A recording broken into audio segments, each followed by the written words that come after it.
Credo abbiamo vinto una scommessa di un lavoro importante, frutto di una sinergia fra quella che è stata l'amministrazione comunale, le associazioni presenti e che ci ha permesso di realizzare questo importante impianto. Un progetto che sfiora gli 8 milioni di euro, quello che riguarda il riordino del polo nautico di San Giuliano e le sue opere complementari.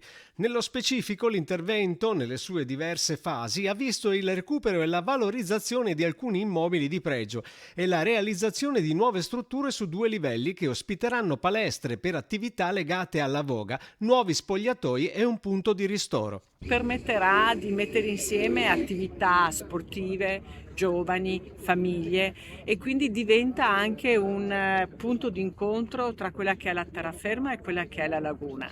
Mancano solo i lavori di finitura e l'inaugurazione è prevista per la primavera prossima. Un'opera importante, una sfida vinta grazie all'impegno dell'amministrazione e al lavoro in sinergia con tutte le associazioni che sono state coinvolte. È importante anche che sia collegato con il Parco di San Giuliano in un waterfront lagunare che è sicuramente importante per la nostra città.